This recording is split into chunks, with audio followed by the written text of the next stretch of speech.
Hello, all guys, gals, and non-binary pals. Welcome to the newest episode of the Noobs and Knockouts podcast, taped live at the Twitch and brought to you on YouTube, on Spotify, on Google, and Apple Podcasts. I'm Austin. I'm a knockout watcher of a lot of wrestling. I'm David. I'm a noob. Haven't watched nearly as much wrestling, and I'm still deeply disturbed by the fact that we're supposed to sympathize with Gorilla Monsoon's assertion that Andre the Giant got a lobotomy.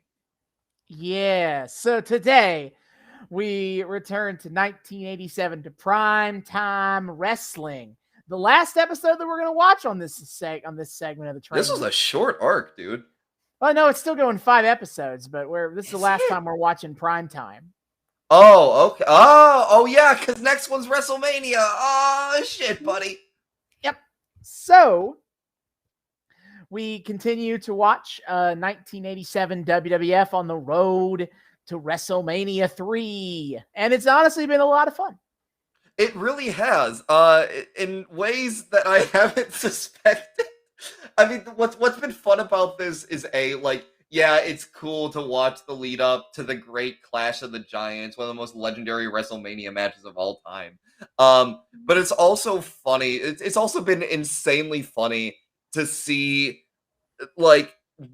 how we were supposed to interpret the quote-unquote morality of this story in the day versus how it feels now with kind of modern sensibilities and knowing what we know about Terry Bollea as a person. Right.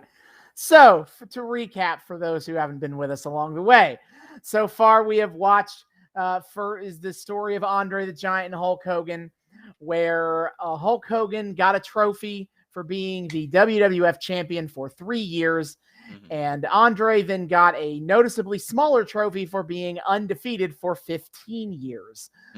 And even when Andre got his trophy, Hulk Hogan showed up to make it all about himself.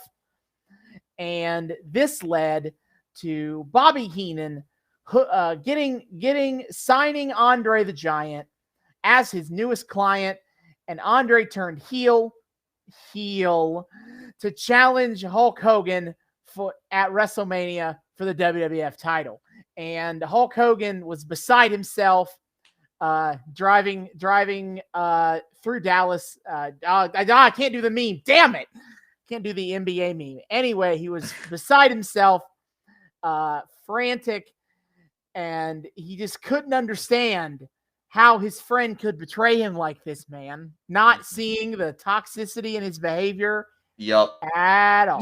You know, it dawns on me, too, that the way we ended the last episode, it was really cool because he's on Roddy Piper's show, and Roddy Piper, is asking Hulk if he'll go up against Andre, if he'll accept the challenge, and Hulk Hogan yells out yes. Cool as a moment as that is, and cool as it's going to be that we're going to get to see the two of them fight it out.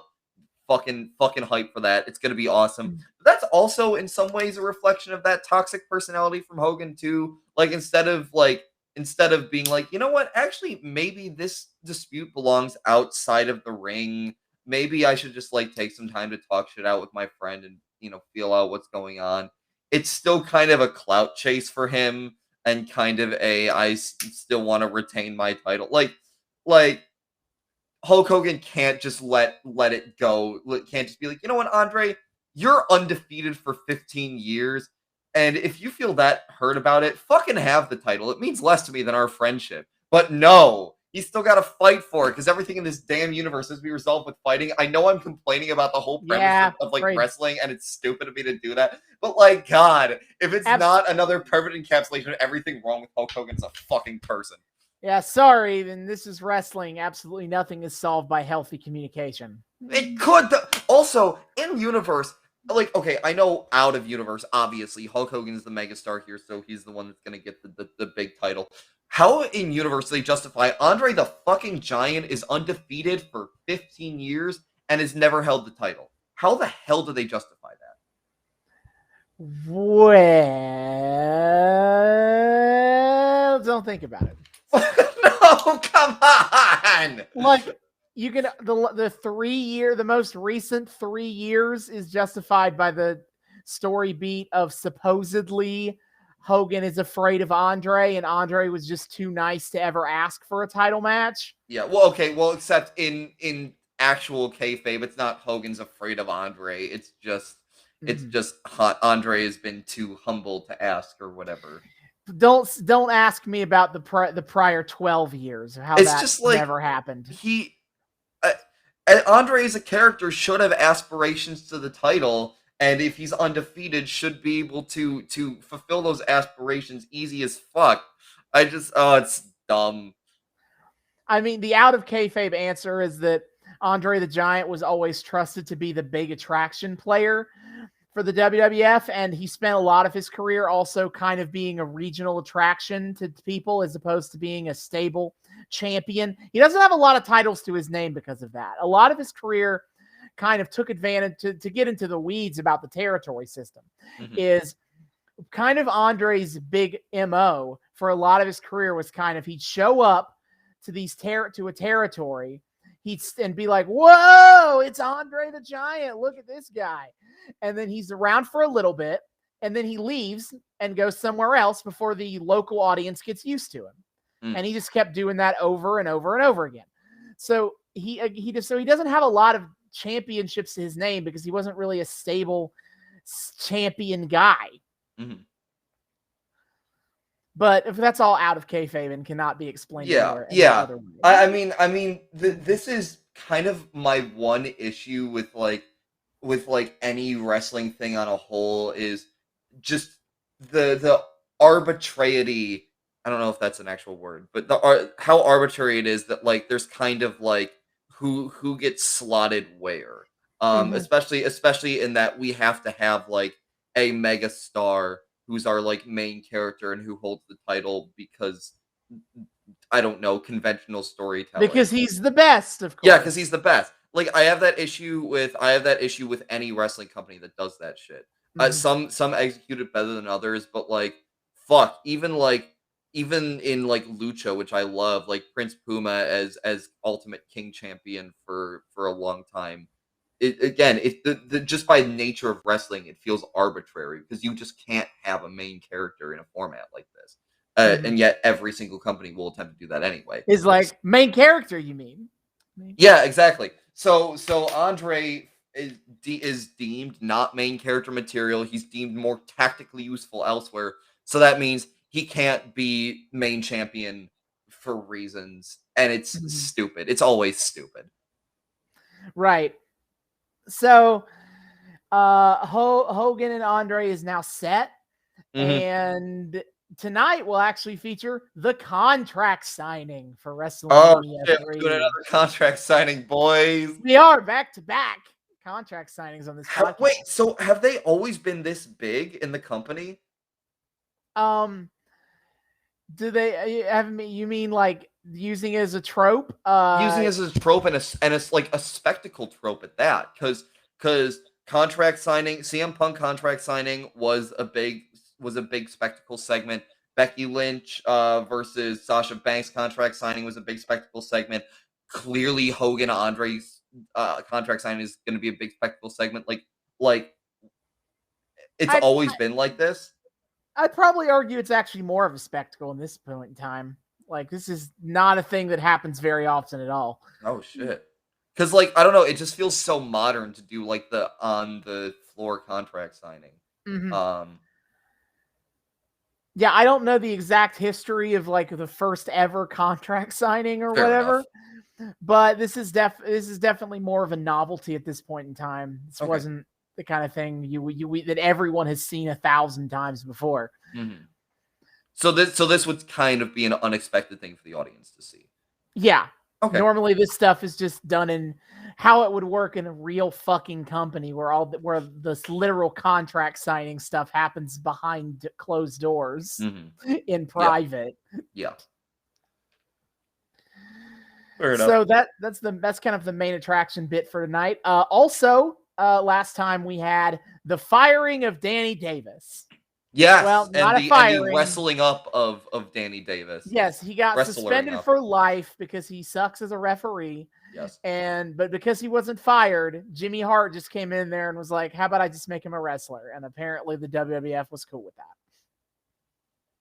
Yeah, I don't know why after he was just suspended for life, but sure.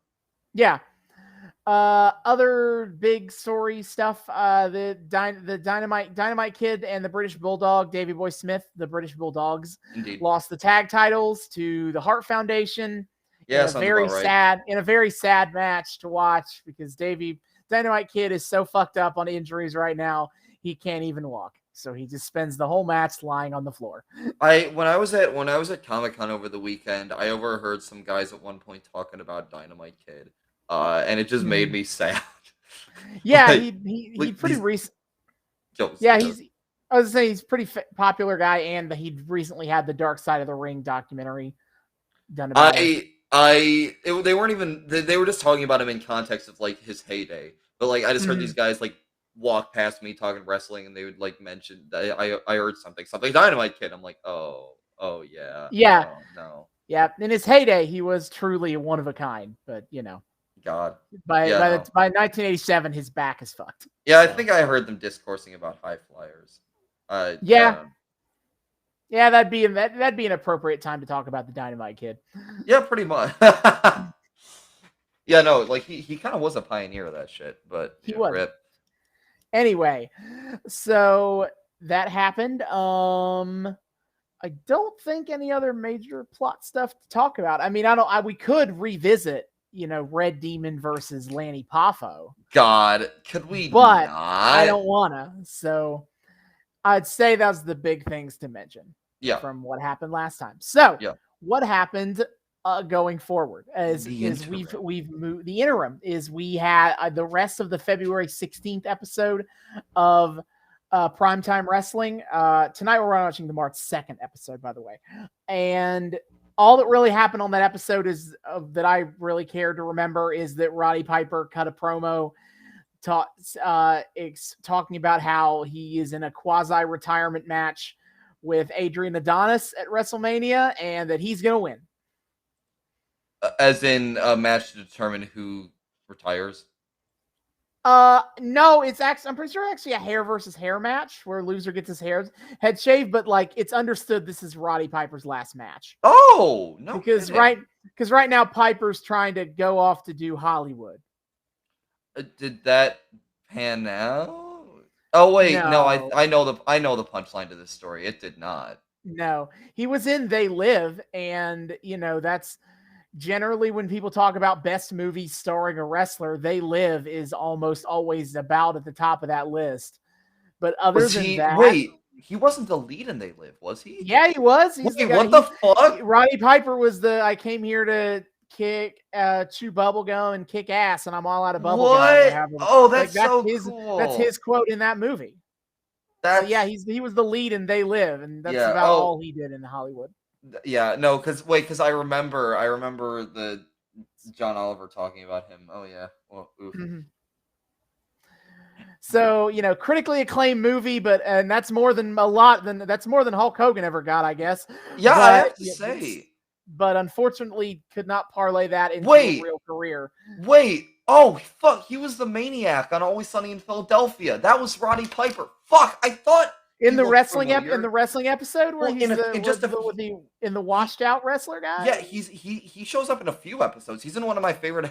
He has a really funny part in one of my favorite episodes. Mac and Dennis get a timeshare, where he becomes like the top seller for a pyramid scheme at the end of the episode. It's really funny. Yeah, he's got some. He was also a star in Pro Wrestlers versus Zombies, David. Is that a game? No, it's a movie. It's a B movie. It is what it says on the tin, really. I mean, that sounds like it's dumb fun, at least. Yeah, it kind of is. But anyway, Piper, he is trying to leave wrestling right now to go do movies in Hollywood. He will fail and come back to wrestling in a couple of years. Yeah. Oof. But this is supposed to be his last match, and he's taking on adorable Adrian Adonis. We had the match with him last time where he got blinded by the fumigator with the perfume in it. Fuck, I don't know if I remember that even. It wasn't we both said it was a pretty bland match, but okay. Adrian Adonis was the gay stereotype we had last time. Oh. Anyway, let's get to. Also we had a return of Ricky the Dragon Steamboat. As you might remember, he is currently kayfabe injured because the Macho Man tried to crush his throat with a ring bell. Yup. Yeah, and I do remember that. He is back now, and he's like, at WrestleMania 3, I got an open contract to face anybody I want. And Macho Man, if you want to live up to your name, then you'll sign my contract for WrestleMania 3. He's just fucking asking for it. Like, spoiler warning, he will. And Randy Savage versus Ricky Steamboat will be happening at WrestleMania 3. Nice. Yep. So, what happened on the February 23rd episode? This one I'll go a quick beat by beat on because not a lot actually happened. We had George the Animal Steel versus Kamala the Ugandan Giant. Oh, cool. The match was complete ass. Oh, what a surprise. It was very bad. The man who eats turnbuckle pads versus the racism. It was very bad. Sounds compelling to me. This is bad. This is all bad. This is all bad. We get the announcement that Aretha Franklin will be making a special appearance on WrestleMania 3. Hoopst? Aretha Franklin, you might know of her, David? That name sounds familiar. It doth ring a bell. Why do they keep getting all these, like, great, prominent female singers to, like, do shit for the WWF in the early 80s? Well, this one in particular is the start of the... it's not the start. The WrestleMania 2 is the start. WrestleMania 2 started the grand tradition of singing America the Beautiful at the start of every WrestleMania. I've once heard a rumor that they chose that because Vince thought it was more patriotic than the national anthem, but I've never really got dug deep into that. But, I mean, it doesn't matter, but it sounds about right. At WrestleMania 2, Ray Charles played America the Beautiful, and Aretha Franklin will be singing America the Beautiful at WrestleMania 3, and she is one of the more famous performances of that song at WrestleMania. That's pretty cool. Yeah, this is during the era where like good celebrities still showed up for WrestleMania. Yeah, that's kind of dope. Like, they got some fucking legendary people in for this. They did. That's we had Jose Luis Rivera versus Terry Gibbs. Jose Luis Rivera is Puerto Rican, and that is it. He wins. It was is he actually Puerto Rican? They're not. I believe so. Yes. Oh, nice! Yay! Doing your race. Cool. It was pretty crap. All right. The big bit was the snake pit. And I showed this clip to David so that he could watch. But we had a skit of Jake Roberts in his talk show, The Snake Pit, interviewing the Honky Tonk Man. And he first, Jake Roberts makes fun of Honky's name. And is like, what kind of name is the Honky Tonk Man? And Honky Tonk Man then claims that Honky my mama Tonk gave Man me is his biological, his given name at birth was the Honky Tonk Man. Which, like, I legitimately cannot tell, like, if that's Honky Tonk Man, like, bullshitting, or if that's, like, the God's honest truth. I can't tell either. So then Jake Roberts tries to get Honky Tonk to sing and, like, takes his snake, Damien, and is like, he loves hearing songs. And Honky Tonk is terrified of the snake. And eventually Honky starts singing, but he clearly sucks. And Jake Roberts, like, keeps making fun of him. So he chases Honky Tonk Man off the set. But then Honky Tonk Man goes around the set and then comes around and El Kabongs Jake Roberts in the head with the guitar. It's fucking funny because, like I said to you, this has the same energy as the, like, Boogs versus Sami Zayn thing we saw at the house show we went to. Of, like, Sami Zayn being like, I swear to God, I'm gonna do the music, and Boogs being like, oh yeah, fucking do the music, and then, like, he's like winding up for it, and in the last second, like, something happens to, like, deter him, Two different things, but it did feel very similar, and I'm like, man, these tropes just pop up Yep. throughout the ages. No, they're Also fucking real timeless. sick guitar shot there. Like that. Oh, it guitar was that one hurt. Bam! Oh yeah. Like absolutely nailed him. So for this, we also after that we got our first WrestleMania III report. So now we're running down the card of WrestleMania, and I can't guarantee that we're gonna watch all of these matches, but I'm just gonna go ahead and say them all so we can mention that. Sure. We're gonna get the Can-Am Connection versus Bob Orton and Don Morocco. Nice. Okay, I can get on board with that. Coco Beware versus Butch Reed. I don't think you've ever seen Butch Reed. Yeah, he's with Reverend Slick. He's just kind of a badass. Okay. The Killer Bees versus the Iron Sheik and Nikolai Volkov. Oh Christ. The Killer Bees, Brian B. Blair, and another one I don't remember. But they wear yellow and black, and they call themselves the Bees. They're really a fan of like the on point tag team branding, I have to say, in this era. You know Sheik and Volkov, it's fine. I will say, like, all the yikes with Sheik aside, like, Sheik and Volkov are a legendary tag team. I assume for good reason. I am kind of looking forward to that. Yeah. Then you got the Billy Jack Haynes versus Hercules Hernandez. Remember, we're full Nelson each other. Yup. We have a mixed tag match between Hillbilly Jim, the Haiti Kid, and Little Beaver versus King Kong Bundy, Little Tokyo, and Lord Littlebrook. It's a mixed tag match because the Haiti Kid, Little Beaver, Little Tokyo, and Lord Littlebrook are little people. And so that's what makes it mixed tag. Oh, I got excited that it was actually something kind of cool and they were doing like an old school version. David, audio. Hello, microphone. Yeah. Okay. Yeah. Okay. Anyway, blah, blah, blah. I will say, like, I got excited for a second because it sounded like it was gonna be like an old school version of we're splitting up tag teams and pitting them against each other.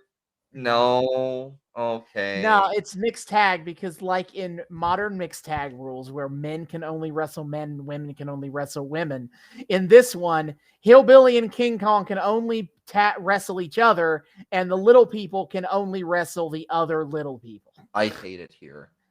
Yep. Don't think about it too much.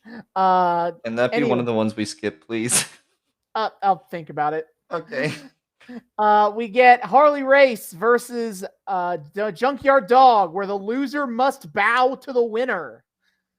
Oh man. I don't know who Harley Race is. I think the King Harley Race. Okay. Well, I think I probably know the punchline to this one. Yeah. The fabulous Arougeau brothers. They're French Canadian, and against the dream team of Greg Valentine and Brutus Beefcake. Okay, it's probably gonna be kind of dumb, but whatever. Sure. Yeah. Macho Man Randy Savage versus Ricky Steamboat for the Intercontinental title. Nice. In a 6-man tag team match, it will be the British Bulldogs and Tito Santana against the Hart Foundation and Danny Davis. There it is. There's the punchline. There we go. Yeah. Roddy Piper's farewell match in a hair versus hair match with adorable Adrian Adonis. Loser gets their head shaved, as is tradition. And of course, in our main event, Hulk Hogan versus Andre the Giant. That is the WrestleMania card so far. Nice. That's more information than just when WrestleMania is going to happen. So good job, you outwitted Bobby Heenan. Woohoo! And they do a survey of like who's going to win, Andre or Hogan, and it kind of goes a little 50-50 between the fans. Ooh. And and then they ask the wrestlers, and it's pretty much like all the baby faces say Hogan's going to win, and all the heels say Andre's going to win. Wow, original. Yep. We had Billy Jack Haynes versus King Harley Race. Heenan showed up to cause a DQ. That's how that ended. It was fine. We got Cowboy Lang versus Lord Littlebrook. Yes, this is time for the midget wrestling match. God damn It's it. not great in any way at all. I've been hoping and praying that just we can like luck into avoiding any like of the little people bullshit on our show. Yeah, hopefully it's not on this episode. Okay. Because thankfully that never made it to the we can skip the WrestleMania one. So hopefully this is we're gonna avoid it. Blackjack Mulligan versus Jimmy Jack Funk. It's two cowboy dudes fighting. Billy Jack won. Whatever. Mm-hmm. The Islanders, they're what they look like. They're yet another group of Samoans wrestling as a tag team together. Damn, they WWF/E have a great relationship with the Samoan Isles. And honestly, I really wish like that's where they hold their like, overseas shtick special instead of fucking Saudi Arabia. Obviously, it's American Samoa can't pay them $50 million a year, I think is what the Saudi Arabia price tag is. Christ. That it's ridiculous. Anyway, the Islanders win a squash match. Hulk and then the match, the main event of this episode of Primetime Wrestling, Hulk Hogan versus King Kong Bundy for the world title. This is a WrestleMania II rematch. It's okay, that's pretty dope, actually. Yeah, Hogan wins with a power slam, hinting that the key being that's what he's going to do to Andre. He's going to pick up Andre and slam him. You see, that's we're foreshadowing here. Cool.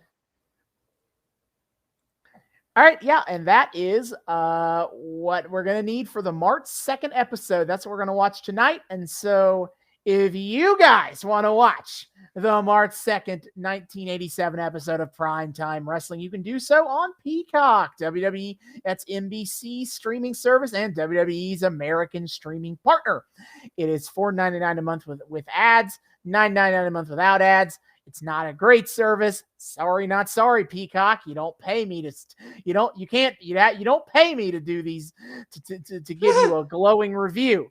Though I can be bought.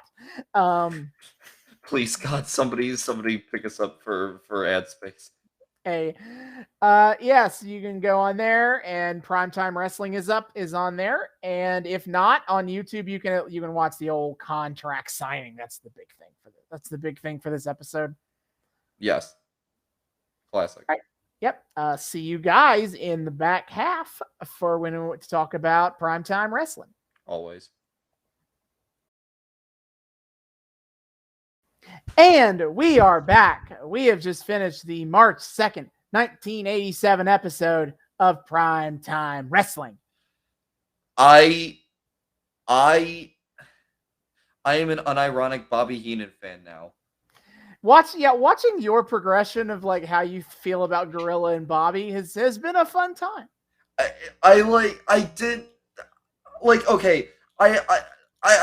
I've kind of said this before. Like I like go back and forth on how I react to heels because a lot of times they just kind of legitimately get under my skin and legitimately bother me because like I know they're supposed to be annoying, but God, it gets old and grating.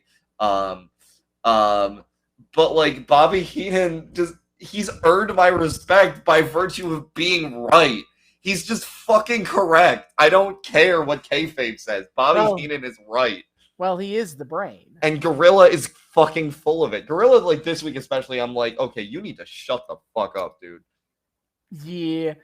Gorilla talks out his ass sometimes. He talks out his ass and he's so confident about it. He's so like he's so fucking hoity-toity and he needs to shut the hell up.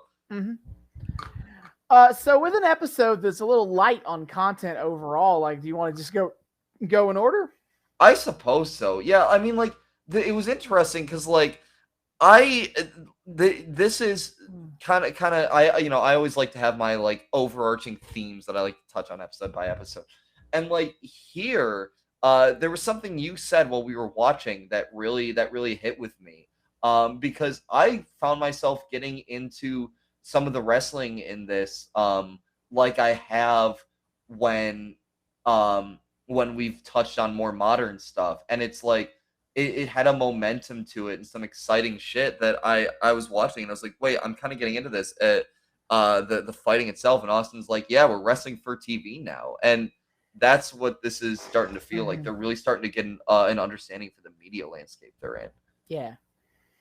But I think that the storyline wise, it is like, as it was, I think, in '94, when we talked a lot about like the problems with Brett and Owen, in that they already hit the story beat, so now they're just kind of like waiting until the match happens. Yeah, it feels like they're doing that with all the storylines too here. Oh my god, absolutely. Is where like we already know the matches that are going to happen at WrestleMania, so they're putting no more effort into further progressing any stories that go on there. They're just like, yep, we're having the match at Mania. Yeah, I mean, this is something that, like, for all of like modern WWE's faults, I'll give them credit for, like, they've gotten pretty good about pacing over the years. Yeah, like stuff keeps progressing. Yeah, they're not as bad about shit spinning its wheels all the time. Yeah, absolutely. But here, and like I think that's very much that's very much another one of those Attitude Era type of like innovations for their TV production. Yeah. To like it not just be like we do the stuff that gets to cause a match to happen, and then we wait for the match once we announce it. Like they don't do that anymore. Yeah, and like, they definitely could have spaced things out a little better. Because I was thinking, even when we started this episode, like, it feels like we're just ready to go into Andre versus Hogan at WrestleMania, but it's not like we're still a little bit away from WrestleMania. Yeah, we're a month away, and we know all the matches on the show now. Yeah, and the most we get is the contract signing, and that's probably the last like big thing before WrestleMania hits. It is. Yeah. So what? But and even the contract signing, like it's not like the contract signings that we're used to. Yeah, it's not. No, we're not doing these lengthy monologues and story beat stuff. Like I feel like looking at Sasha and Becky last week, and then the Andre and Hogan this week is a good way to like see how things have changed in that kind of segment. Yeah, it felt a lot more like candid camera-y here, but also like, you know, out of kayfabe, they're still clearly playing for the camera, so it's a little like awkward. We'll get to that. We'll get to that, which but what's also interesting too when it comes to like how they're playing things for TV nowadays is like the primetime wrestling framing device, because like as I was commenting to you, like the dynamic between Gorilla and Bobby is this very interesting mix of feeling like authentic and still feeling like kind of awkward. Like they understand. They're coming to understand like how they can play things for TV. They can have like a full commentary show with the face versus heel thing, but they still play it as if they're like just normally on commentary and they're just riffing, and so it doesn't feel as like polished. Yeah, it's kind of a beautiful art in the way that like they make it feel like just completely like it feels like how a natural conversation would sound, as opposed to something where like everyone has their like no one, they're not snappy. It doesn't feel like they're always like snap at your lines, because it's all scripted and we know how that it feels like a regular organic conversation going on. And that's kind of impressive to make that still work for TV. Yeah, and again, like they have a little ways to go in like polishing it so that it can simultaneously feel authentic and feel like presentable for like kind of TV sensibilities. But the fact that they capture the authenticity at all is impressive to me, because again, it kind of feels like these two guys legit do not get along. Yeah. Stilted as it is, and it does add a lot to the proceedings, because they like the way you set this up for us following this arc with doing it on primetime wrestling is they kind of become the narrative through line for us for this whole arc of like Yeah. this, like it honestly feels to me a little bit like the interpersonal drama between Hogan and Andre here is secondary to like the interpersonal drama of like wrestling commentary daddies Bobby Heenan and Gorilla Monsoon. They how do like they do take very personal stances in this. yeah, and Hogan and like I've called this a proxy war in the past, but this feels like Hogan and Andre are like the fucking like chess pieces of Gorilla and Heenan like moving toward each other as like they represent a bigger ideal. Yeah. So from there, there's a better point that I'd like to talk more about. What kind of stuff that Gorilla and Bobby were just as like a setup for kind of how I feel about all this. Yeah. So first match of the show is Sika, who has been on this show before. Yeah, our boy Sika. Yeah, I think our first episode in the 80s, our second episode ever. Yeah. We saw on Saturday night's main event, Hulk Hogan wrestle Sika, and he was with an interview where his then manager, Mr. Fuji, was talking him up, and he was sitting there like eating a chicken. Yeah, Sika was distinctly chickenless and distinctly odd job ripoff characterless in here, and I think better for the absence of both. Yeah, here he's just kind of like another Samoan wrestler on this. He's just kind of there. Yeah. I love this company's like weirdly intimate relationship with wrestlers from the American Samoa. Yeah, and he's taking on Moondog Spot. Now, like I told David, is like I would like to think that I knew a lot of the wrestlers from the 80s, WWF. Yeah, it feels like every time we watch one of these episodes, there's at least one wrestler. I'm like, who? You're like, who? Yeah, you're like, what? Who? And Moondog Spot has earned that spot today. Weren't there a couple that you're like, I don't really know this dude? I didn't know some of the ones I mentioned in the front half, but in terms of like what we watched together, like this one was Moondog Spot. Okay, there are others you just like hadn't seen in ring before. Yeah, fair enough. It was a pretty standard match. I enjoy Sika just on a broad level. It's fun to watch him. He's got a very like, I don't want to say primitive because stereotyping. That's an oofy, but it's basic. It's basic. It's straightforward, and I like that. He's just punching and kicking ass. Yeah, it's cool. He gets the dub. The crowd doesn't seem all that like into the fact that he won. It seems like a whatever on both sides. I thought I heard people booing. Probably because Sika, I believe, is a heel, so they probably were. But Moondog Spot, I said he was a cross between like the kind of guy who makes moonshine in his bathtub and the guy who speaks for the trees. Yeah, he did kind of give off Daniel Bryant vibes aesthetically, and I love it. He's wearing these like dirty jeans, like, and he's hillbilly-esque, but then he also has this ridiculous blonde hair, and this facial hair like reminds me of the Lorax. So, yeah, it's legit. I mean, he's a lot more beardy than the Lorax. Lorax is mostly mustache. Right. But he was whatever. Again, I've never heard of this guy before today, so says a lot about his legacy. Yeah, he is. It was not a particularly remarkable match, but I enjoyed seeing Sika again. My boy won. Yay. Yeah. And so then the next match is Outlaw Ron Bass versus Special Delivery Jones. Special Delivery Jones. Right.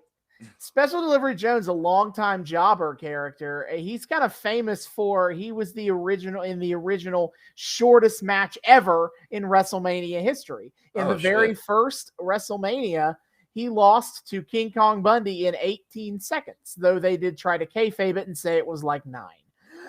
But that was the standard of like shortest Mania match ever until like WrestleMania 24. I want to say is when they intentionally broke that record.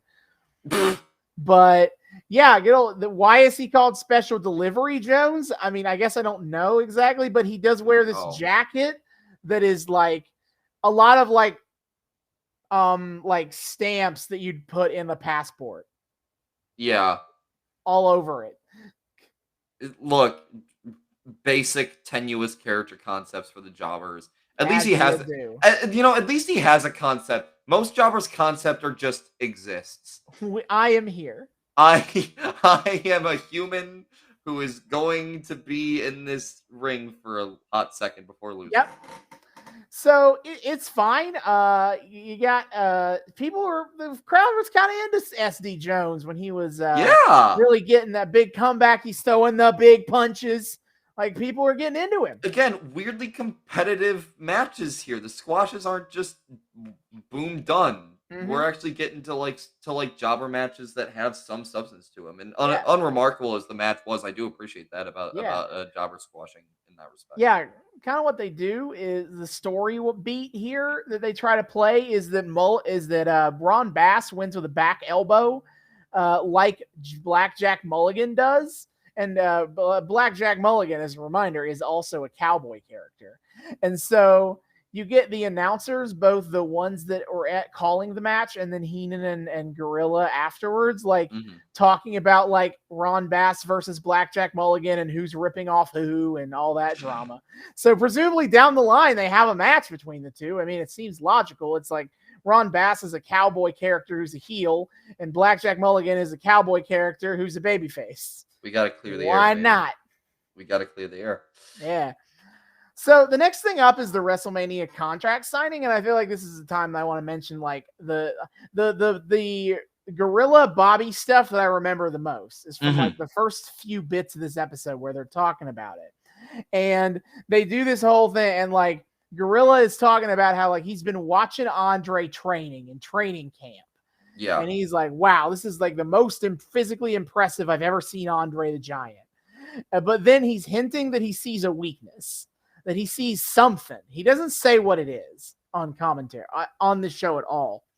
And we do get this pretty funny bit where like right before we get to the contract signing, Heenan tries to pay off Gorilla to tell him what he saw, what he saw. Like he's like, yeah, so how much for it? And the girl's like, what are you talking about? Like, well, you were saying that you saw him in training camp, you saw something. Well, how much for it? Tell me what it is. And the girl's like, I'm not gonna tell you that. You're his manager. You should know. Yeah. And then Bobby tries to backtrack and be like, well, I'm just his manager. I don't do the training. I don't have time for that. I do the business. I got people to do training. Yeah.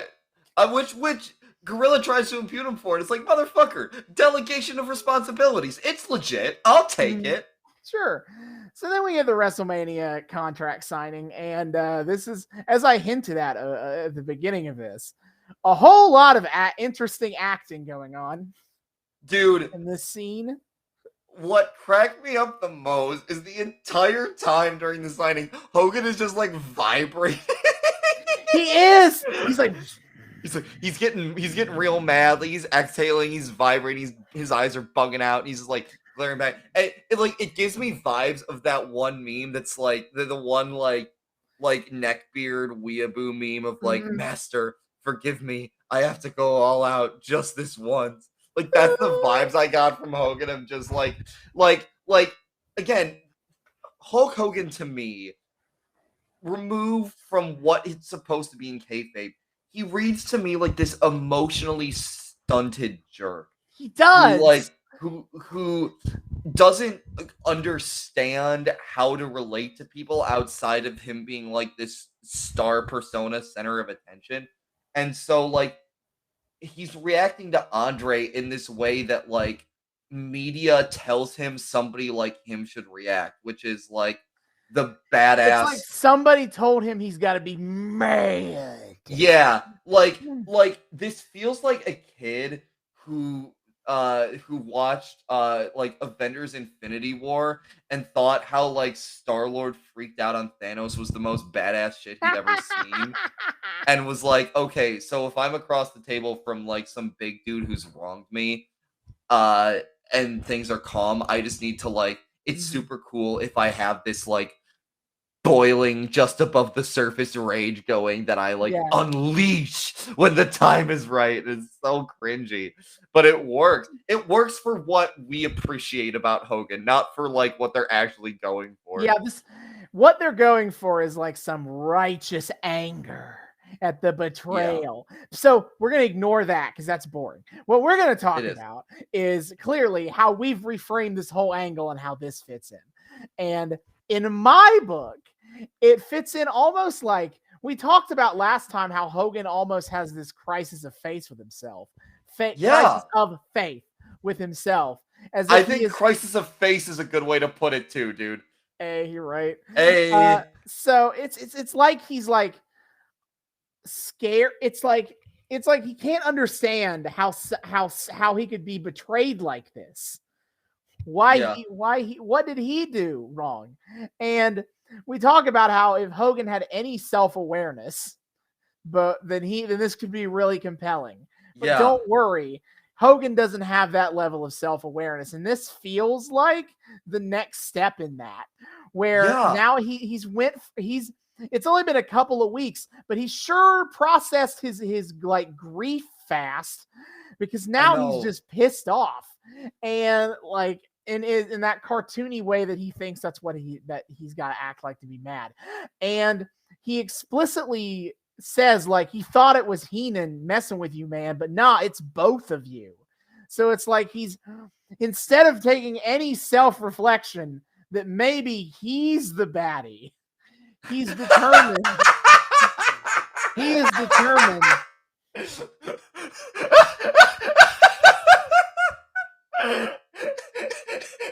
Just imagining his face on the gift.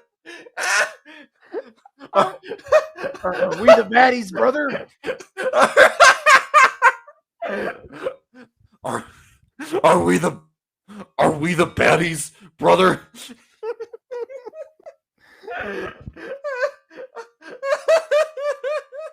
But yes, Hogan, instead of even considering that he might be the bad guy here, he's already determined, well, clearly this means that Andre's just a piece of shit. Like, he's turned on me. Clearly he's the bad guy here.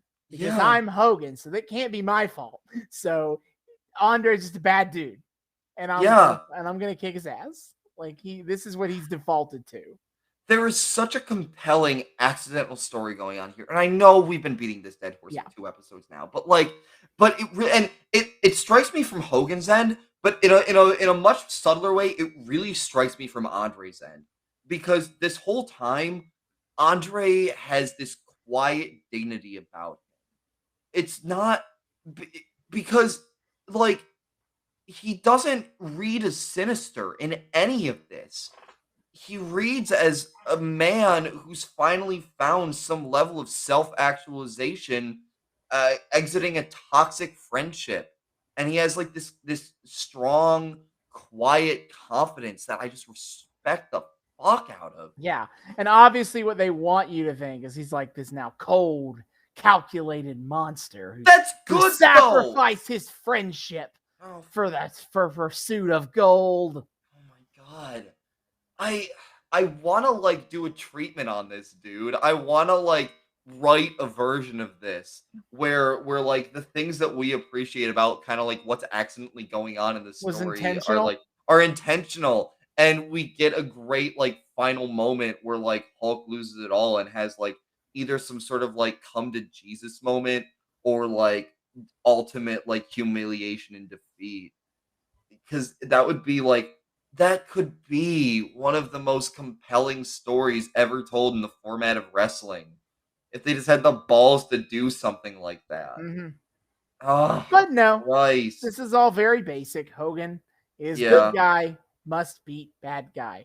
Yeah. There's also a great moment where Andre, like this is probably my favorite moment in terms of like, you know, it's supposed to be Andre's a dick, but it just reads as Hogan being fucking unhinged.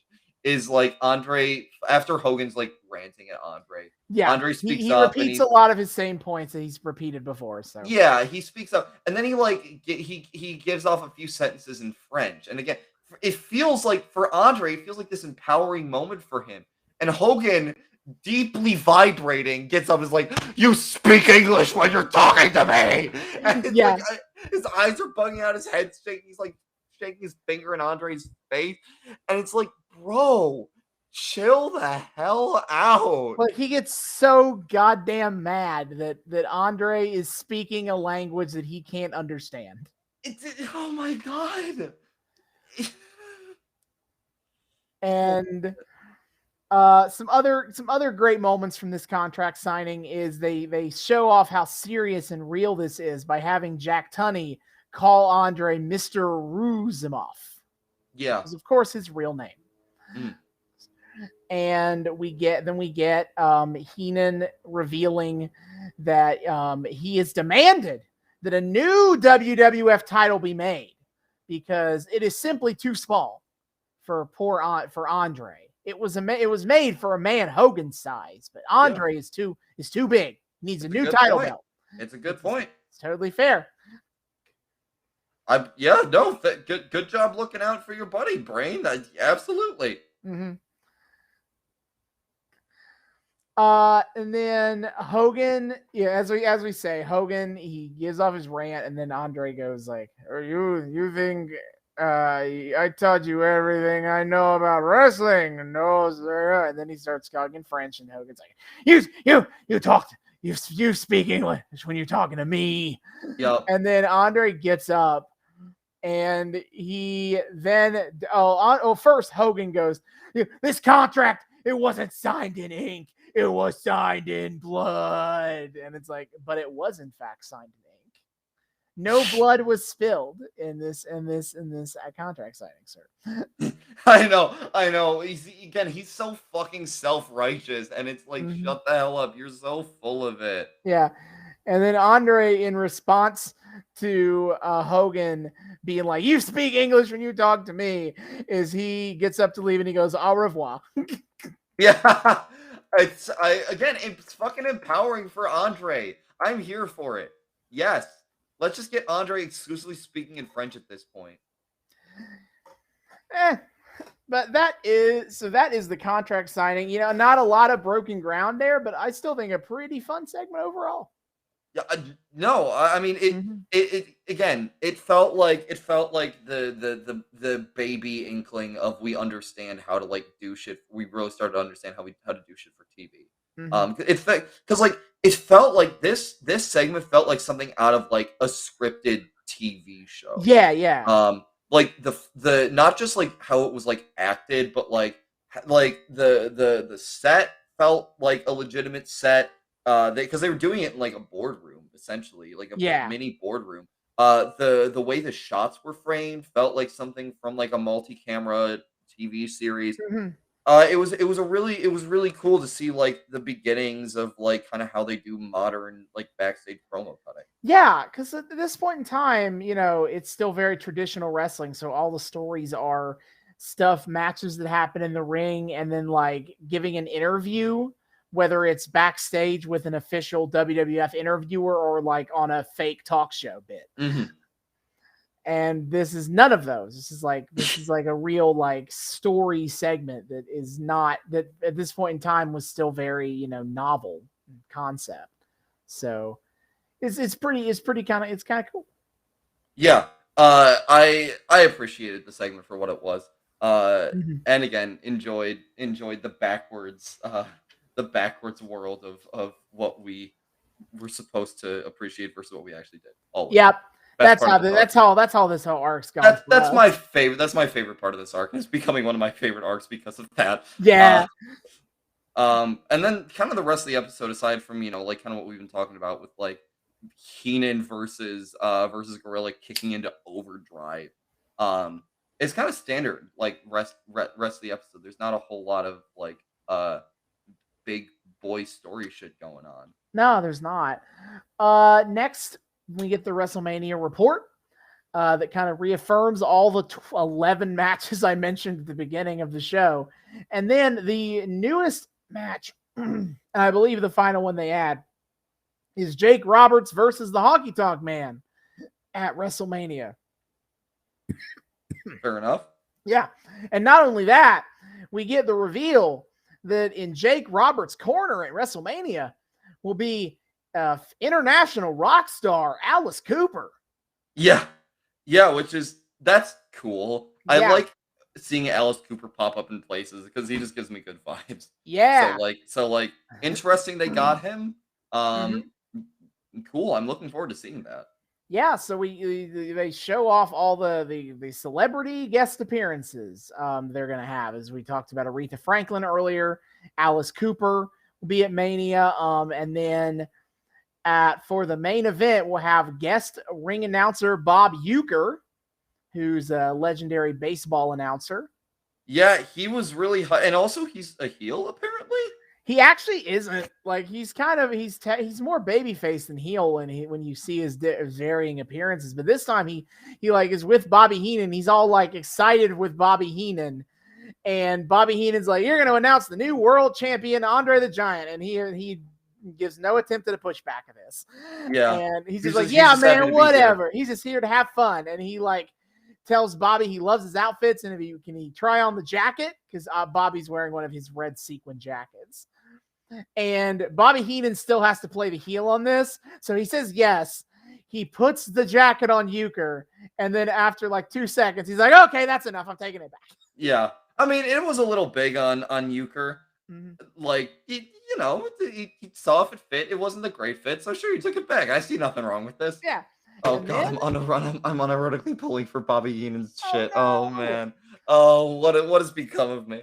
Yeah, and then we get the promo with the guest ring timekeeper Mary Hart, host of Entertainment Tonight, and we get her and Jesse Ventura, who Ventura, what a look! This man doing this promo bit, shirtless with suspenders on. My kind of guy. Yeah, and he's trying to be like, Mary, at WrestleMania, I'm gonna be up in the booth, so you're not gonna be able to look at me. Now look at my sexy body. I'm afraid you're gonna have to keep an eye on the watch. He's wearing a watch, and he like points at it. Oh my and God. Mary Hart tries to get in on this, and like she like casually mentions like, well, this is a lot different than when we were talking late at night last night. But then she like tries to get serious and actually do a plug. I do appreciate her playing this like it's totally consensual. Yeah. It's so rare to see. I appreciate it. I appreciate that she's into it. Weird as that sounds. Yeah. Especially with fucking Jesse Ventura, but oh yeah, she loves the body gorilla. Dude, Jesse like I said to you when we were watching, points to Jesse Ventura for fucking consistency of dude has never changed. Dude is he is a dependable motherfucker, and I respect that. Yep. And then unfortunately we don't get a promo with Aretha Franklin, and that was very sad. I know. I was so hoping for that, dude. Like, I was like, okay, no way they actually get Aretha to show up. No, Aretha cool. Is showing up at Detroit, and she's not showing up anywhere else. I mean, fair.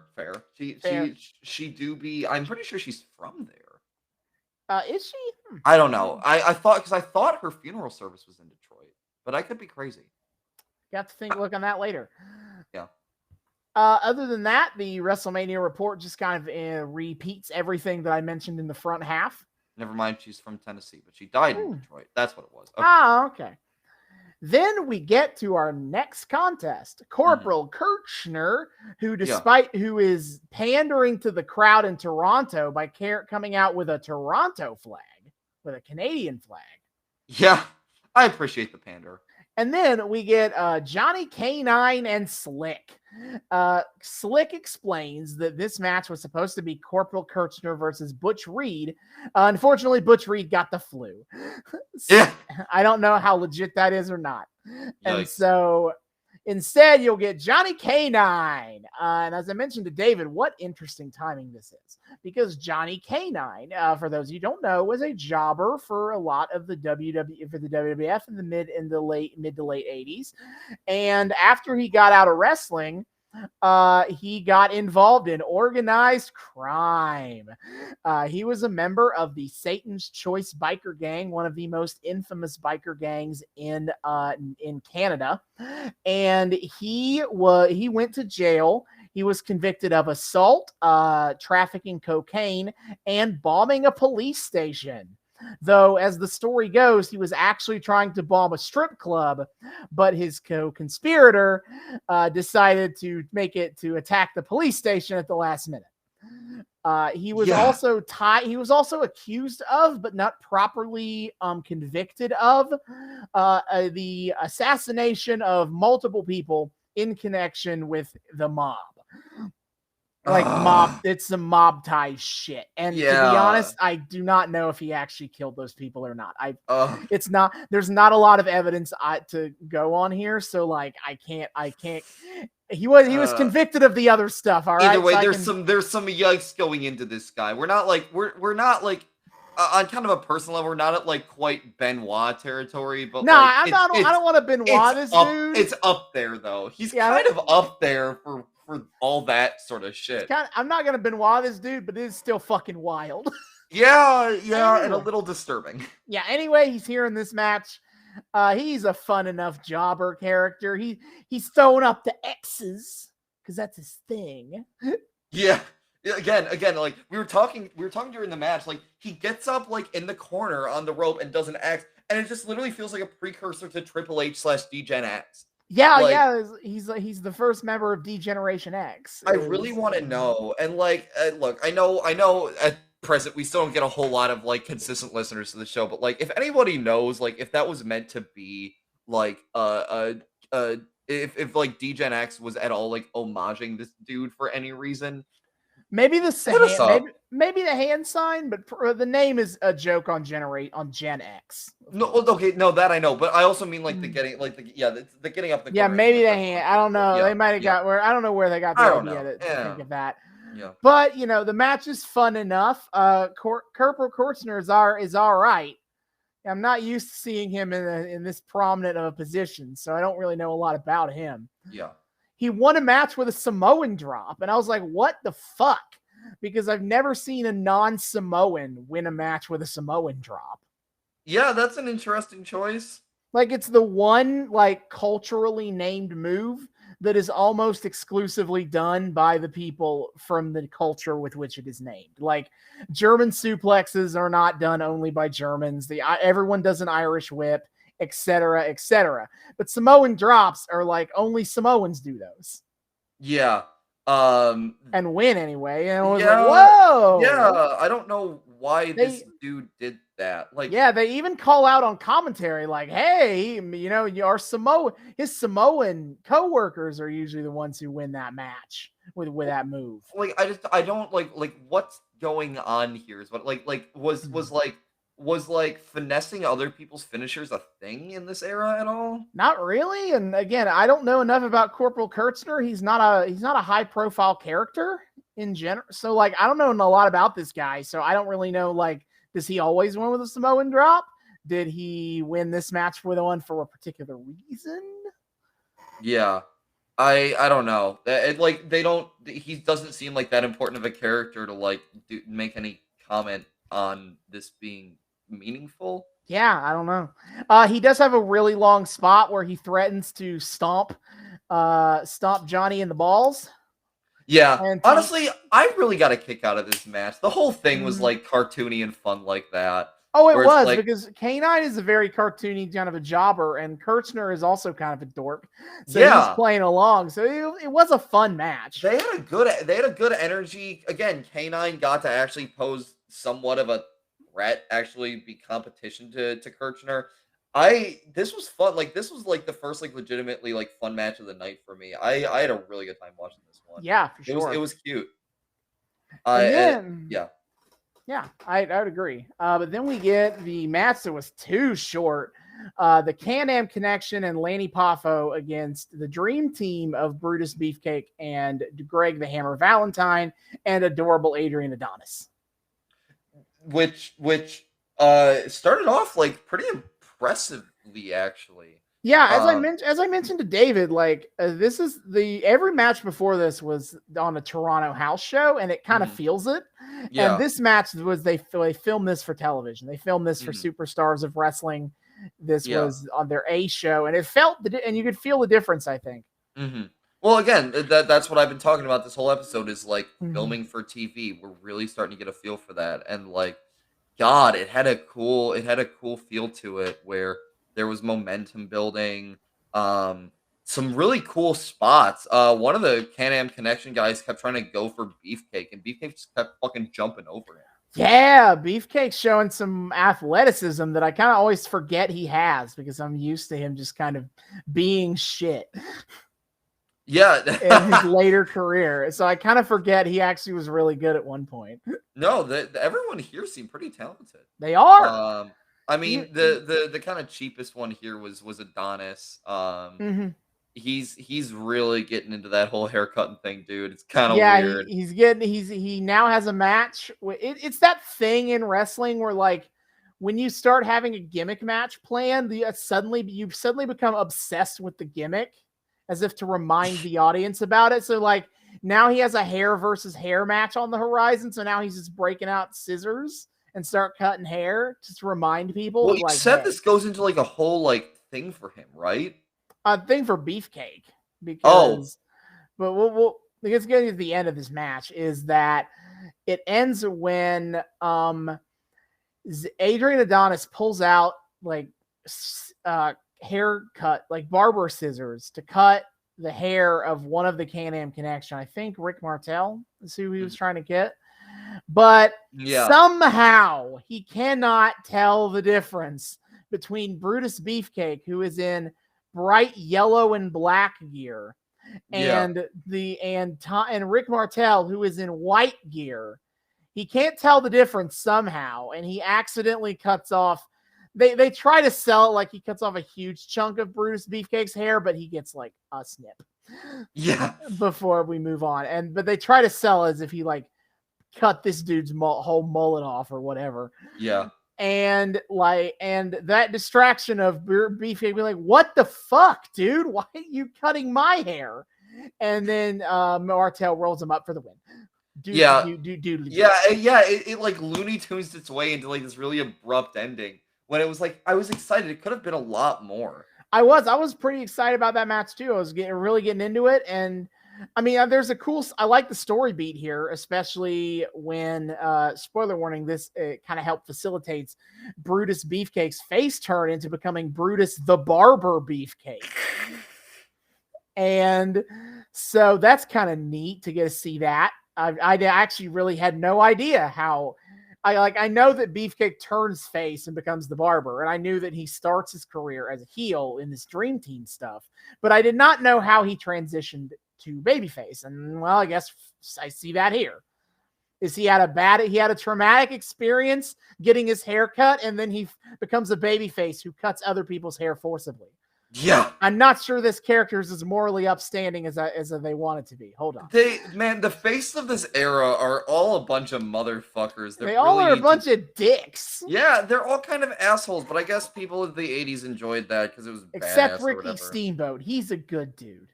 Yeah. He's a good guy. So that's the match. It's too short for my liking. Same here. We do get another Lanny Poffo poem, and he calls Adrian Adonis a fat slob.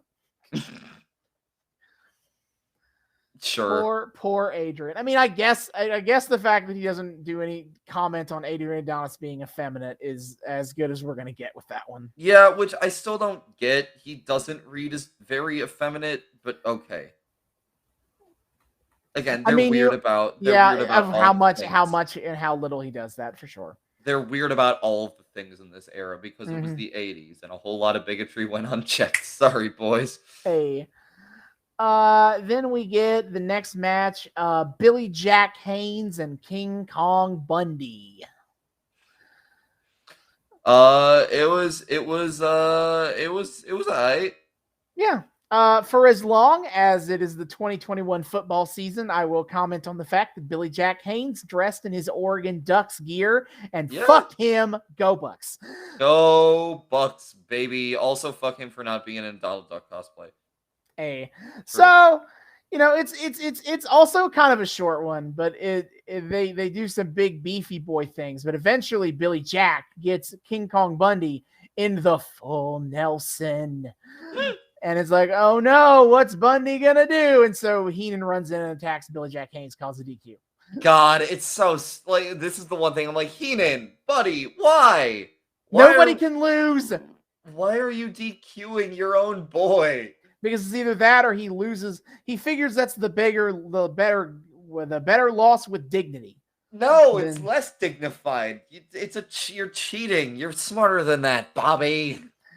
Then Hercules Hernandez shows up to also try to kick Billy Jack Haynes' ass. Here too for some reason. Yeah. I guess the family takes care of themselves. Yep.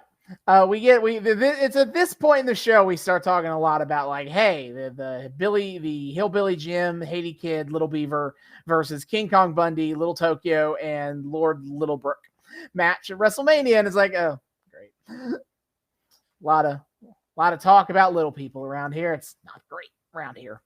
But we do talk about the story. The story going into this match is the fear that like King Kong Bundy, who if you don't know is like 450 pounds, everyone is afraid that at some point in the match with the little people, he's just gonna like sit on them and squash them and kill them. Vince makes a point of explicitly calling that out. It doesn't feel great. That is like the beat of the story beat of that match, though, is that like he's gonna try to squash little people, and the Hillbilly is going to not let him. Oh, why? I hate it here. Anyway, next up. So weird about little people. Anyway, next up. Yeah, next up. Pedro Morales and Mr. Wonderful Paul Orndorff. Paul Orndorff, who Gorilla Monsoon is intent on calling Benedict Arnold. It's really annoying. I'm sorry. It's just fucking annoying. I'm with Heenan on this one. It's a little rough without any context to it. Like, I know the context. Even with context, he just keeps saying Benedict, and it's so annoying and self-righteous. And go shove it up your ass, Gorilla. And Pedro Morales is kind of a neat little watch because he's a legendary. He is. He's kind of one of the forgotten champions in the WWE because he comes from before the TV times. And if you look at the before the TV times champions, it's like Bruno, Bob Backlund, and no one else. But between those, like Pedro Morales was WWE champion for 2 years, 8 months from February 1971 to December 1973. Because I do remember watching like every like WWE WWF champion ranked video. Mm-hmm. And I do remember Pedro Morales from that. And if I recall correctly, I think it was Cultaholic that does sound like one of the videos they did. They had really good things to say about him. They were like they were talking him up, if I recall correctly. Yeah, he is definitely a legend in wrestling. He's just kind of a forgotten one because WWE doesn't talk a lot about their pre-80s wrestling, and the ones they do, it's like, who are the guys that they still have around to hype up, which is San Martino and Bob Backlund. Sure. So they'll talk them up, and everyone else just fuck off. Yeah. But I mean, he was pretty good in ring. I don't think this match wasn't like anything spectacular. I don't think, but like you can see that both guys were good at least. Yeah. And it ends when Paul Orndorff gets the win, and it's a bit weird because they try it. It's supposed to be played off like he got using his foot on the ropes for leverage, which obviously you can't do that. Mm-hmm.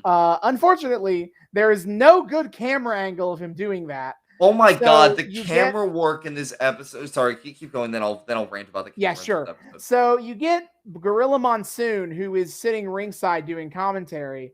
He does see the foot on the ropes, so he does call it out. But then he has to watch the replay cameras, and he's like, well, he has to admit that there's no video footage. Yeah, he's like, Well, you're just gonna have to take my word for it. Yeah, basically. But you were saying about the camera work on this God, the episode. camera this whole time was such ass, dude.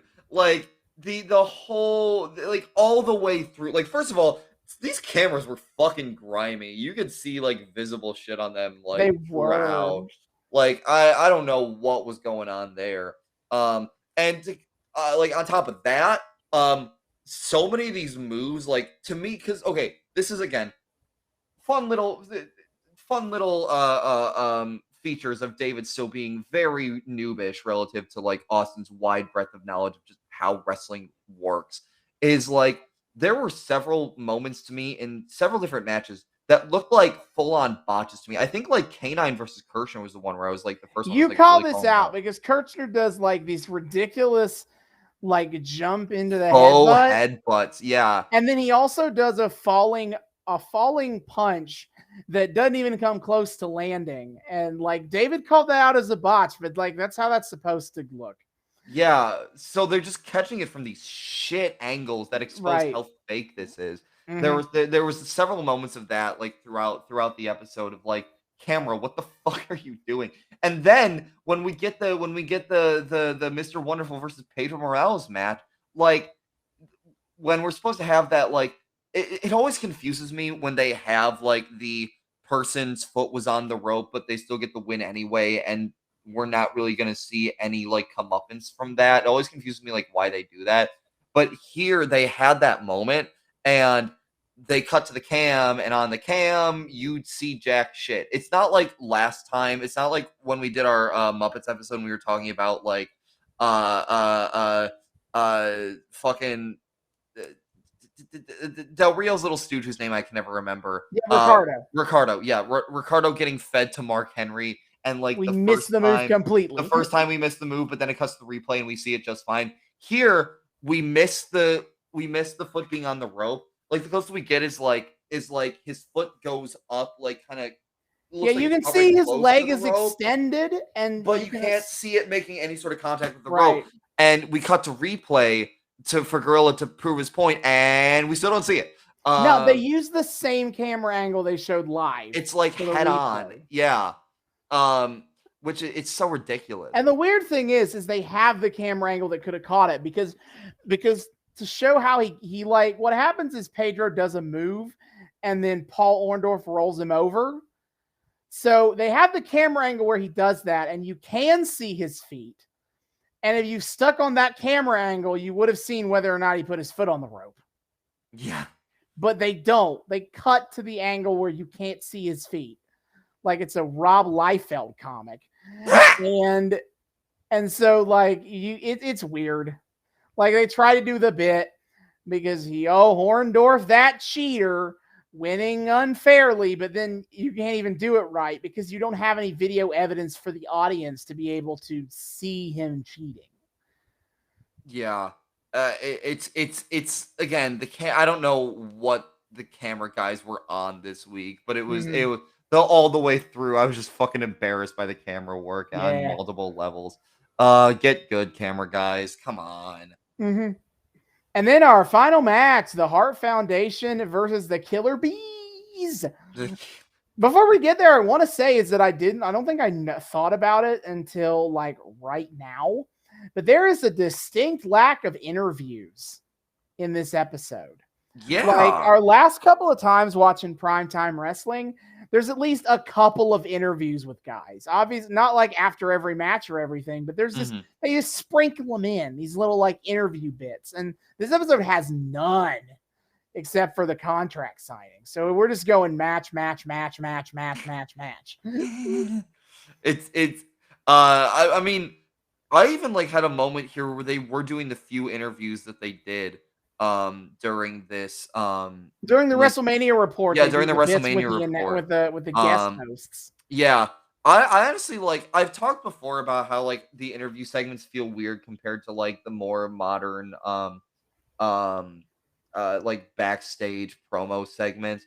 But here it did kind of start to like feel like the way they did it here felt kind of legit as these because they were promotional. They were like distinctly promotional, and it was like these personalities clashing with people who are like, brand new to the scene and who were hyping up as like part of WrestleMania. It felt like the interview segments felt like the most natural they felt. Like kind of, well, at the very least, like when you're doing them in front of like, just the WWF pattern backdrop. Yeah.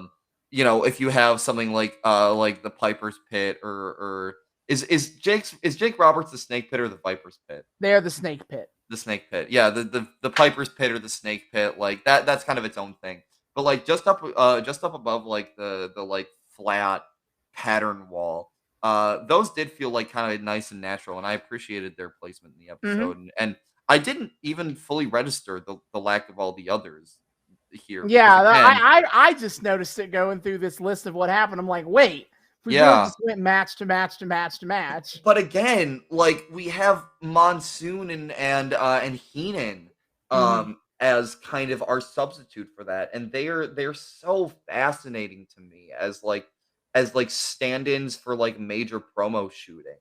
They almost feel like in some ways these accidental main characters of these proceedings, like the head above it all, watching down, and their moral conflict for the ages is like carried through in every single match.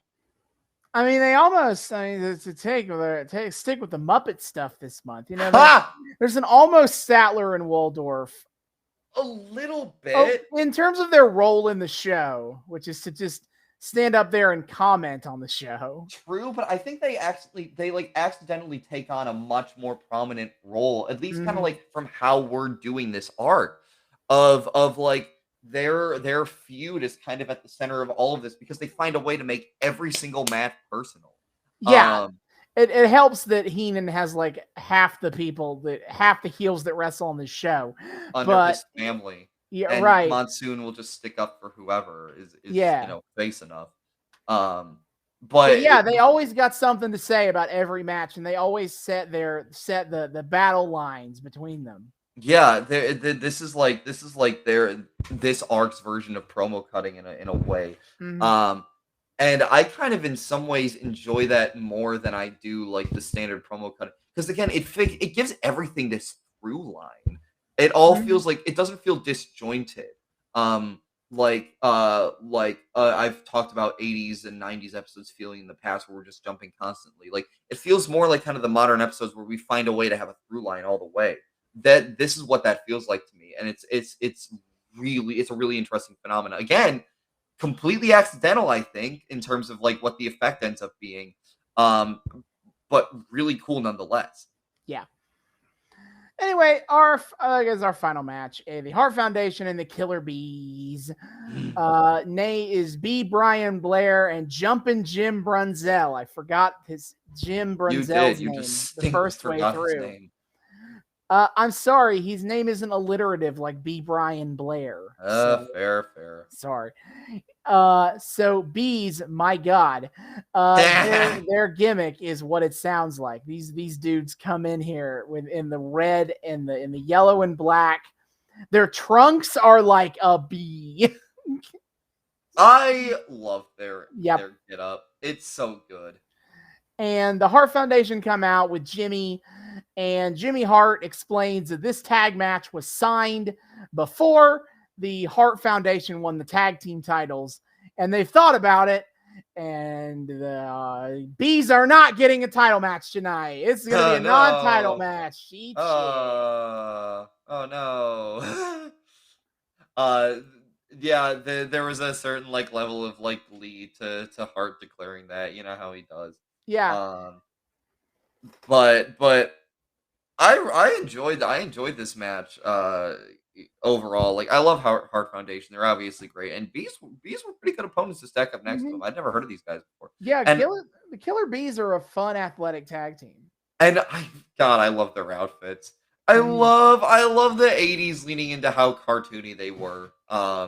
When they actually did that. There's something that's so fun about it sometimes with the aesthetic. Like I like how dorky they both look. That sounds so backhanded, but I mean that like uber sincerely. Like Hart Foundation, I've talked about this before, but like I love how in this era Hart Foundation, like they get to be dressed in like pink. They are hearts. and the bees are done up like bees, and they have like black and yellow striped butts, and like tennis shoes, black and yellow tennis shoes that look like they belong to somebody from like a modern show. I liked looking at them. It's probably a very stupid and vapid thing to say about these matches. I just like looking at it. Yeah, they're fun. We're kind of continuing the beef between the Bulldogs and the Hearts because their beef isn't over, and like we get this long arguments about what was done to the Dynamite Kid, which again, knowing the real life implications of what happened there, it feels a little gross that we're like going this hard at a kayfabe explanation for it. Yeah. Though it is funny when Jimmy Hart decides to insert himself on commentary, and at one point Gorilla steals his megaphone. Yeah. To be like, this is what took out. This right here is what took out Dynamite Kid, and Jimmy's like, give me my megaphone back. Yeah. I mean it's just dumb shenanigans. And again, like the faces act like dicks here. Mm-hmm. It's so stupid. Yeah, okay. Speaking of acting like dicks, so late in the match, it goes a lot how this normally goes. The Hearts are some cheating douchebags. The Bees are trying. The ref can't keep up with everything. I know. One point, hey, we don't have Danny Davis here to keep Jim Knight and Hart in the corner. Yep, proving that Danny Davis was in fact an impartial referee. Yeah, seriously, this is what happens. Yeah, so the Bees go outside, and apparently they just have these planted down here. They throw on 2 masks to obscure their identities. Masks, dude. And I'm like, okay, cool masks, bro. But also you look like dicks for doing this like Bella Twins twin magic in this match. Well, because like, again, I guess who cares if we are cheating if we're the faces? Why are they getting away with this, and why is the audience okay with it? Yeah, I wish I could tell you. But that's the way the law of this jungle works, pal. If you're the baby faces, you are always correct, and if you are a heel, you are always wrong. Sure. I guess. It do be like that. The match ends in a pretty cool move though, when Jim Neidhart has got one of the bees down, and the other bee jumps up on the top of the turnbuckle and does like a top rope sunset flip to get to turn Neidhart over and pin him. I've never seen that before. It was really cool. It was a great finisher. They did some cool stuff, kind of like rolling around to like see who got the pin ultimately. But the ultimate winner is the Bees. So the Bees have pinned the tag team champions. Oh shit, buddy! They're contenders. Oh they got to be contenders now. True. I'll be honest. I've never really loved the pin the champion to get a shot at the champion trope because it feels a little redundant.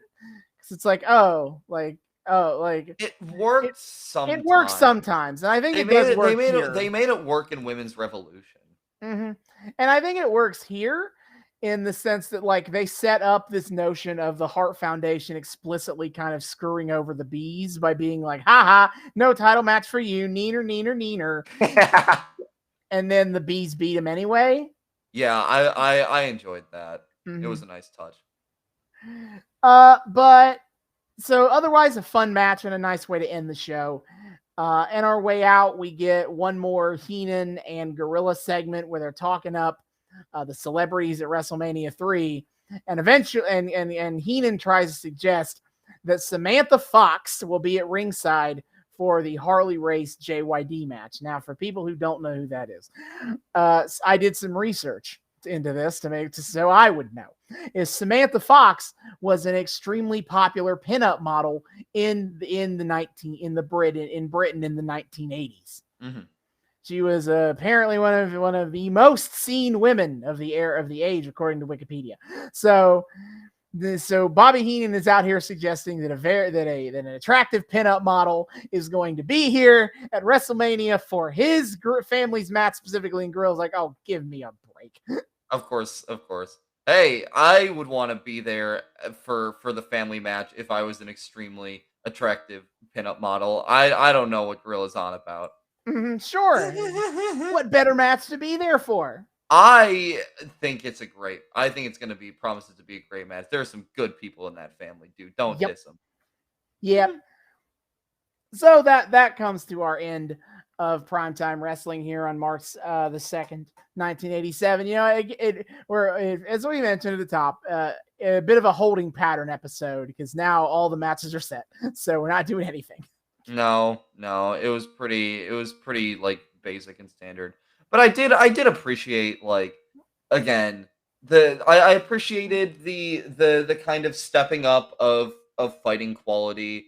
I appreciate, again, all the accidental bullshit we got going on with like the deep emotional side to Hogan Andre.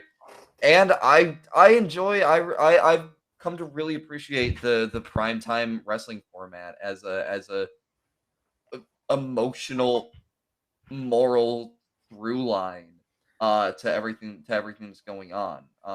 I thought it would just kind of be like meh at first when we were doing this, but like I've come to really enjoy this format as a part of the era. Yeah, I'm just going to go ahead and say, because again, we're not going to be revisiting primetime wrestling for the rest of this time that we're doing this arc here. So I'll just go ahead and say is that honestly, like, I also agree that primetime wrestling has kind of exceeded my expectations in terms of how fun it's been to watch these episodes for this show. And like, I've been kind of wondering how we're going to do more older arcs on this show because Superstars of Wrestling isn't readily available on Peacock. And like, I would be totally down to continue to kind of go through, do older storylines through primetime wrestling. I would too. I enjoy this format. I enjoy the back and forth between Heenan and Monsoon. I think they have a really good dynamic. Probably one of the strongest in all of like kind of commentary history. Yeah. Absolutely. Jog my memory. When we did Invasion of Planet WrestleTopia, the announcers in that were Heenan and Monsoon send-ups, right? They were Monsoon and Ventura send-ups. Oh, okay. Because at this time, right, the big match commentary group team was Monsoon and Ventura. Ventura even kind of as a reference that in this show is that he'll be doing commentary at WrestleMania III, not Heenan. Oh, shit. Unfortunate. But either way, I enjoy this format. I enjoy these two together. I have developed a surprising love for Bobby Heenan as a character. Greatest manager of all time. I know, this has been a good time, and I'm really hyped for WrestleMania 3. It's one of the legendary ones for good reason, and they've done a pretty good job of setting up kind of the big highlights. Yep. But for now, that will be the end of that. And so, next time, we return to Lucha Underground. It will be our episode that debuts on Halloween, if I have my calendar right. And I'm pretty sure I do. And what could be scarier than the Underground Fight Club where murder happens? Arguably nothing. Not a damn thing. I am scared. I'm very excited for things to get spooky in Lucha. They always are. There's always some supernatural bullshit going on. It feels appropriate enough. Indeed. And so we will be watching the next 2 episodes of Lucha Underground, starting with episode 21 of season 1, Uno, Dos, Tres. Ooh. Oh. What could it mean? I don't know, but it's going to be interesting because it's always interesting. Yep. And so, with all that said, David, hit our plugs. Yes, sir. My dear, wonderful, close personal friends. Thank you all so much for once again tuning into another episode of the Noobs and Knockouts podcast. If you are a returning friend of ours, thank you so much for welcoming us back once again into your eardrums, your eyeballs, whatever you use to consume our content. We are happy to have you share this time with us.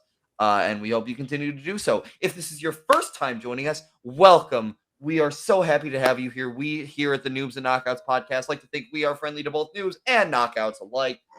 So whether you're a veteran of the wrestling fandom or someone who's just discovering this wild, wacky world for the first time, we hope you feel welcome here. We hope you've had a good time. If you have and you would like to continue to have a good time with us and you're not entirely sure how to do so, not to worry, my friends. I have you covered. First of all, you can find us on YouTube. We are the Noobs and Knockouts podcast on YouTube. Hit subscribe, ring that bell, make sure it turns a nice little solid color so you get notifications every time we drop a new episode. Like, comment, add us to your playlists, check out our playlist. It's really cool on our YouTube. Austin's been kind enough to organize every single arc of ours into its own separate playlist. So if there's a very specific era, company, whatever you want to follow our time with, you can do it in a very distinct, organized fashion. It's awesome. Check all that shit out. It's super cool. And in more recent episodes, we've gone video. You can see our beautiful, sexy faces along with it. So there's a little added visual component, which is going to be really fun next time because we're going to be I've co-host Austin to wearing Halloween costumes. It's going to be great. I'm a spooky season enjoyer. What can I say? We are also for all you audio only nerds out there. We are also on 3 of the best places to find your audio only podcast, and that would be Spotify, Apple, and Google. Check us out on all of those. Give us a rating, review, what have you. Download our episodes. Just generally whatever the hell it is you do on those to tell their algorithms, hey, these guys are pretty cool. They deserve some of that sweet engagement. We love it. We want to hear more of these awesome dudes because we are awesome dudes, and I think people should hear a lot more of us. Personally, I don't know about you. I'm just saying. You can also find us on social media. We kind of have 3 main venues for social media. First of all, our big one, the big mama of them all, is our Twitter. You can find us on Twitter at Noobs and Knocks Pod. That's Noobs, the letter N, Knox Pod on Twitter. We're pointing to it right now if you're on visual. Check us out on there. We just like to interact with the wrestling fandom on Twitter, drop our own spicy memes and hot takes and all of that good shit, interact with the discourse. We tweet every single time we drop a new episode to keep everybody updated on what the hell's going on with our show. And of course, the big draw, highlight, what have you, of our Twitter is Austin live tweets, his live wrestling watching experience every single week. My friend, what is on the docket coming up? Yes, of course. First of all, every single week, I live tweet AEW Dynamite because it is the one wrestling show I'm definitely watching live every week. So why not make some content out of it? It airs every week, 8 p.m. Eastern on TNT, and is finally back on Wednesday nights. The last couple of weeks, it's been preempted for hockey games, and so it's finally back on Wednesdays where it belongs. Then but in addition to that, we also see live tweeting of Impact Wrestling, AEW, and WWE pay-per-views. As of today, of the day of recording we're doing this podcast, was the day that WWE did Crown Jewel, their shows for Saudi Arabia that I didn't watch, so we can move on from that and get to the next one. Their next pay-per-view is Survivor Series. Very exciting. One of WWE's OG Big 4 pay-per-views. It's coming up November 21st. These days, it's now a bit of a gimmick pay-per-view where you see Raw versus SmackDown for brand supremacy. And at the very least, it's going to be some very fun matches. They usually do champion v champion matches all over the place. So, like, as an example, you're going to get to see the tribal chief Roman Reigns face Big E, the WWE champion. Oh, hell yeah. That's going to be really kick-ass. Good. Wait, that sounds dope. And then just keep going down for all the champions. So that's generally what that card's going to look like. But we'll find out more about that as time goes on. Oh my God! Oh, I want to see Big E versus Roman Reigns. Yeah, that's going to be sick. So good. Then Impact Wrestling, their next pay-per-view is this past week, in the sense that by the time this match this episode drops, they will have already had Bound for Glory, one of one of their biggest pay-per-views of the year. So when is their next pay-per-view? I actually don't have a date yet because, Impact only does 4 pay-per-views a year. Mhm. So it's going to be a hot second is what I'm getting at before their next pay-per-view. But when we have a date for that, I will be letting you guys know. Then, of course, AEW's big pay-per-view upcoming, Full Gear, November 13th, 2021. Right now, the only match on the card is the match that you need to know about anyway, which is the AEW World Champion Kenny Omega taking on Hangman Adam Page. And by God, this is the night he is going to win the world title. Oh my God, it's going to be so good. Please be the night where he wins the world title. It has to be. If it's not, they're going to fucking riot, dude. I'll be very sad. But that is the big hook of this show. So, definitely recommend checking out. That storyline is amazing. Maybe the best in wrestling going right now. It's very cool, and I'm very excited for that match to happen at Full Gear. Absolutely. And so that is what we have upcoming for our Twitter. Oh, hell yeah. So be sure to check all of that out. Austin's live tweeting is awesome. He's very insightful, very funny. It's just good shit all around. I can attest to he's a fantastic person to spend time with while watching wrestling. So even if you're doing it in a digital-only parasocial format, it's worth your time. Check it out. It's awesome. You can also find us at our email address. My friends, we have an email address. Ain't that cool? We can be emailed directly at noobsandknockoutspod@gmail.com. That's noobs, the word, and this time knockoutspod@gmail.com. Come say hi to us. Tell us what you like about the show, what you don't like about the show, what you want to see more of, less of, whatever. If you have suggestions, requests, whatever for eras, for segments, for types of content in general, we just love to hear from people. Whatever your feedback is for the show, as always, how wonderful the dulcet tones that come from our vocal cords are, anything like that.